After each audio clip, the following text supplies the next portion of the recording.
Hello friends, आज हम naked among Wolves इस जर्मन फिल्म की बात करेंगे जो कि 2015 में रिलीज हुई थी और IMDb पर इस फिल्म की रेटिंग है 7.2। तो देखते हैं फिल्म के अंदर क्या है। साल है 1943 का। नाजी जर्मनी ने यूरोप के कई इलाकों में जूइश लोगों पे अत्याचार करने शुरू कर दिए हैं। उनको कॉन्सेंट्रेशन कैंप्स में जानवरों की तरह भरना शुरू कर दिया है। इन्हीं कैंप्स में एक कैंप था बुशेनवाल्ड कॉन्सेंट्रेशन कैंप, जहां पर रोज हजारों की संख्या में नए जूइश लोगों को लाया जा रहा है। इन्हीं कैदियों में एक कैदी आज आया है नया, जिसका नाम है हांस। हांस के साथ उसके पिता भी है, जिन्हें एक जर्मन हांस के सामने ही मारता है, लेकिन हांस उसे कुछ भी नहीं कर पाता। नहाते समय हांस को भी मारते हैं, जिससे हांस के सर पर चोट लग जाती है। और फिर सभी लोगों को कैदियों के कपड़े दिए जाते हैं। और फिर वहाँ का एक जूइश गार्ड, जिसका नाम एंड्रे है, वो आकर हांस को बताता है कि तुम्हारे पिता मर गए हैं। इस बात से हांस को बहुत बुरा लगता है, वो बहुत रोता है। और फिर 2 साल बाद मतलब 1945 का सीन दिखाया जाता है,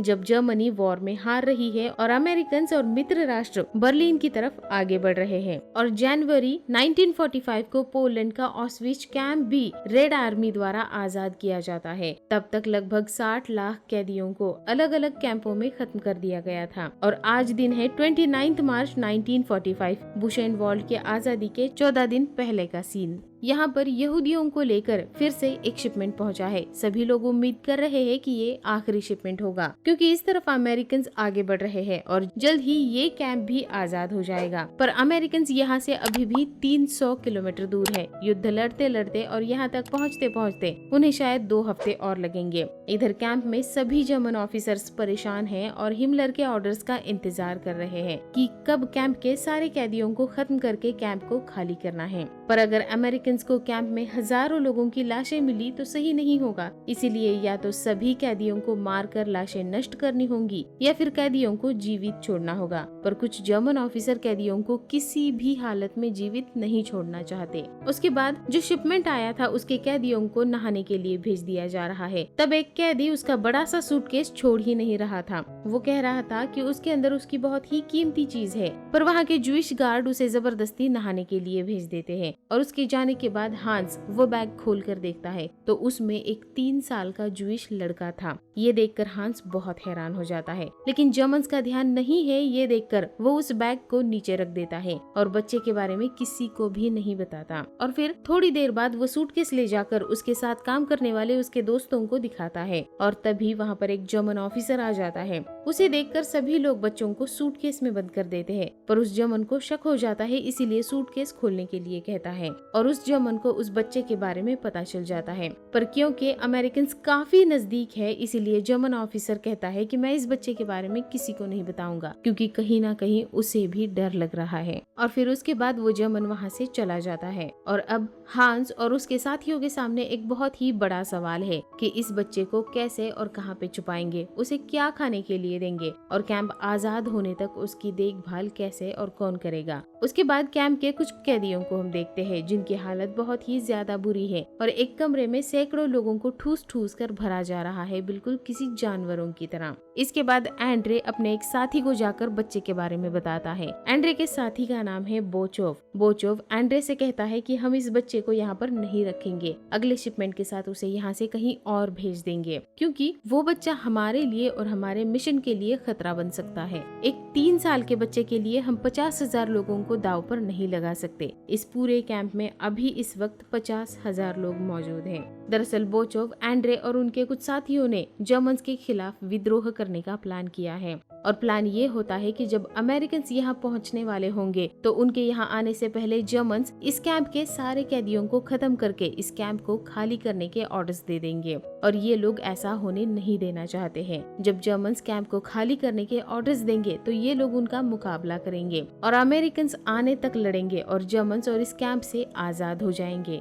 और फिर एंड्रे को बोचोव की बात माननी पड़ती है। फिर हांस उस बच्चे को खाना खिलाता है और तब हांस को अपनी पत्नी की याद आती है। 2 साल पहले जब हांस इस कैंप में आया था तब उसकी पत्नी प्रेग्नेंट थी और पिछले 2 सालों में उसके साथ न जाने क्या हुआ होगा। फिर बोचोव हेलमुट नाम के आदमी से जाकर पूछता है कि अगला शिपमेंट कब रवाना होने वाला है। ये सभी कैदी है, लेकिन यहाँ पर इनको ये सारे काम दिए गए हैं। और फिर बोचोव हेलमुट को उस आदमी के बारे में बताता है जो सूटकेस में बच्चा लेकर आया था, साथ ही उस बच्चे के बारे में भी बताता है। पर हेलमुट का दिल बोचोव जितना सख्त नहीं है, वो चाहता है कि बच्चा जीवित रहे। उसके बाद उस बच्चे से उस आदमी को मिलवाया जाता है जो उसे यहाँ पर सूटकेस में लाया था, और इस आदमी का नाम माइक है। माइक बताता है कि बच्चा उसके दोस्त का बेटा है और इस बच्चे का नाम स्टीफन है। इसके माता पिता और 2 बहनें जर्मन्स द्वारा मार दिए गए हैं। चमत्कारी ढंग से ये बच्चा अकेला जीवित बच गया है। माइक के वहाँ से जाने के बाद एंड्रे हांस को बताता है कि ये आदमी और ये बच्चा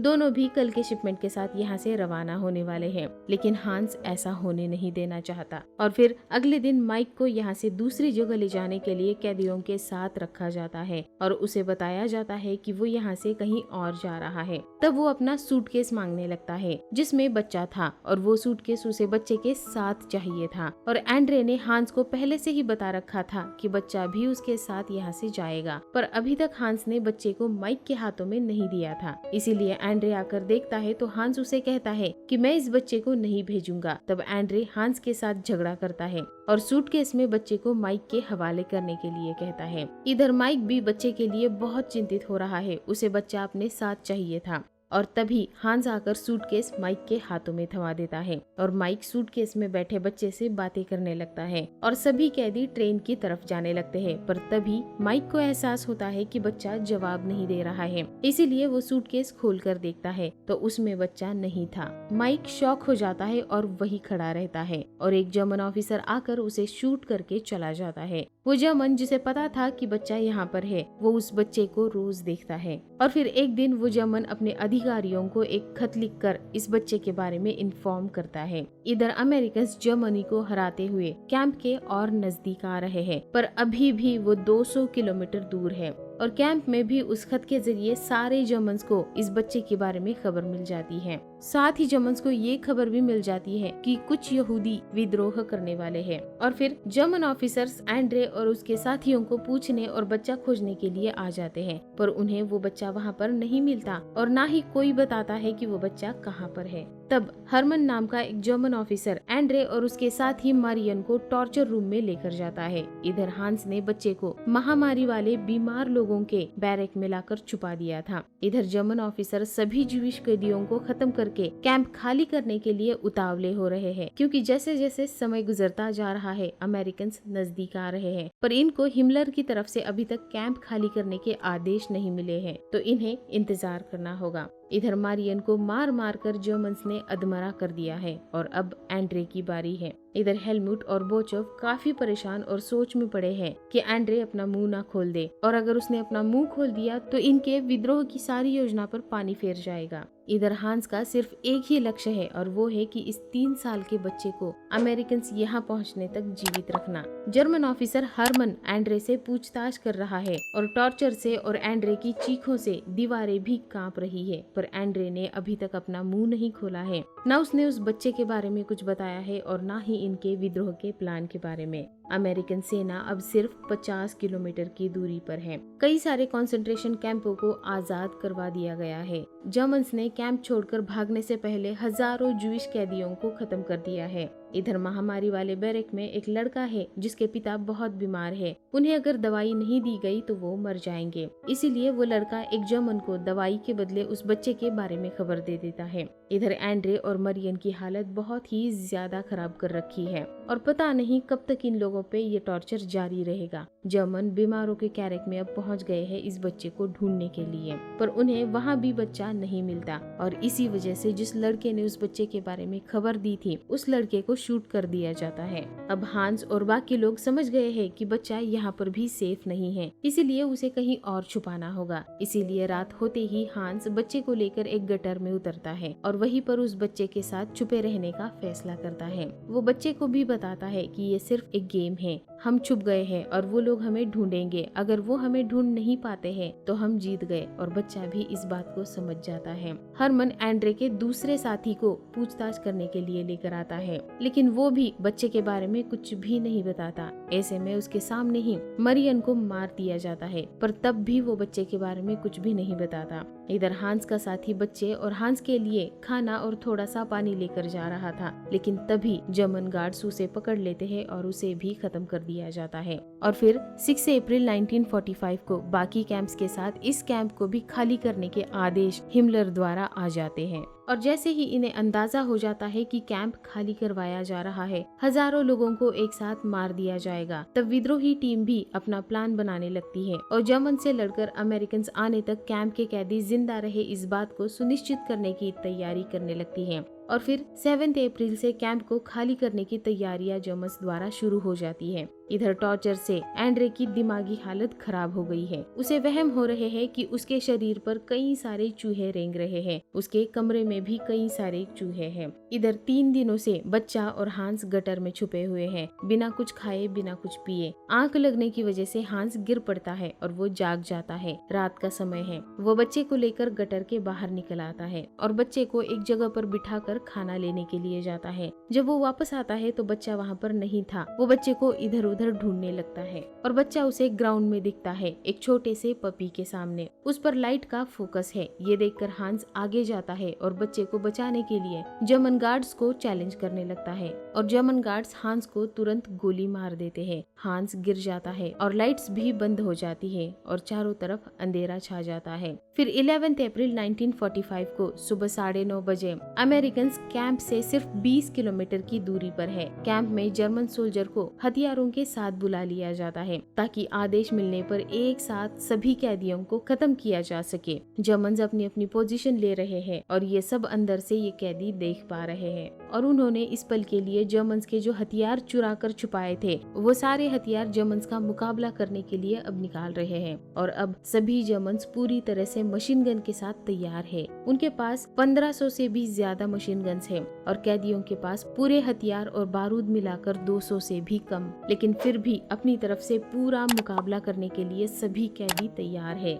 अगर जर्मन्स को फायरिंग के ऑर्डर्स दिए जाते हैं तो यहाँ पर कम से कम 20,000 कैदियों की लाशें गिरेंगी, पर अभी उन्हें ऑर्डर्स नहीं मिले हैं। कल रात को हांस पे गोली चलाई गई थी जिससे हांस गिर गया था। उसे होश आ गया है। गोली उसके पेट को सिर्फ छू कर गई थी, इसीलिए हांस जिंदा है। वो उठकर चलने लगता है, पर अभी भी जर्मन्स चुप है और तभी वहाँ से अमेरिकन प्लेन्स गुजरते हैं। इससे कैदियों का हौसला और हिम्मत बढ़ जाती है और कैंप के फेंस में जो करंट लगाया गया था वो करंट सप्लाई बंद करने के लिए एक कैदी चला जाता है। इधर हरमन सभी एसएस सदस्यों को मतलब जर्मन्स को तुरंत कैंप छोड़कर चले जाने के आदेश दे देता है। सभी जर्मन्स कैंप से भागने लगते हैं और हरमन खुद भी कैंप से चला जाता है। इसी बीच जिस जर्मन ऑफिसर ने बच्चे के बारे में खत लिखकर बाकियों को जानकारी दी थी वो कैदियों के हाथ लग जाता है। लेकिन तभी हेलमुट स्पीकर पे अनाउंस करता है कि हम आजाद हैं और सारे जर्मन्स भाग चुके हैं। लेकिन कृपया कैंप में अनुशासन बनाए रखे, कोई भी अराजकता या लिंचिंग नहीं होगी क्योंकि वो एसएस जर्मन्स जैसे दरिंदे नहीं हैं। और फिर धीरे धीरे सभी कैदी बैरक से बाहर आने लगते हैं। हरमन जो जर्मन ऑफिसर है वो एक कैदी जैसा भेष बनाकर रास्ते से जाने लगता है। उसे अमेरिकन मिलते हैं और वो उसे एक कैदी समझकर ही जाने देते हैं। इधर एक बौखलाया हुआ जर्मन एंड्रे को मारना चाहता है, तभी वहाँ पर एंड्रे का एक साथी आकर बचाने की कोशिश में उसे लेकर भागने लगता है, पर जर्मन उसका पीछा करने लगता है, उस पे शूट करने लगता है और एक कमरे में जाकर ये दोनों भी खुद को बंद कर लेते हैं। बाहर से जर्मन उन्हें शूट करने लगता है और जब गोलियां खत्म हो जाती है तो दरवाजा तोड़ने लगता है। लेकिन तभी वहाँ पर एंड्रे के और साथी आकर उसे बचा लेते हैं। एंड्रे अपने साथी से बेसब्री से उस बच्चे के बारे में पूछने लगता है। इधर हांस का कोई हाथ पकड़ता है और हांस को फिर से होश आता है। वो देखता है कि उसके सामने वही बच्चा है जिसे बचाने के लिए उसने मौत का सामना किया था। उसे देखकर वो बहुत खुश हो जाता है। एंड्रे भी बाहर आ जाता है और हांस और उस बच्चे के पास आ जाता है और फिर बच्चे को लेकर चला जाता है। इस कैंप में 2.5 लाख से भी ज्यादा लोग कैद थे, उसमें से 50,000 से भी ज्यादा लोग मारे गए। इस तरह के कैंप यूरोप के नक्शे पर धब्बा है और इस तरीके के कई सारे धब्बे नक्शे पर हैं। तो ये थी इस फिल्म की पूरी कहानी। आपको कैसी लगी कमेंट करके जरूर बताइए। अगर आपको वीडियो सच में पसंद आया है तो प्लीज वीडियो को लाइक करिए, अपने दोस्तों के साथ शेयर भी करिए और आप अगर चैनल पे पहली बार आए हैं तो प्लीज प्लीज प्लीज सब्सक्राइब करिए। And finally thanks for watching, bye bye.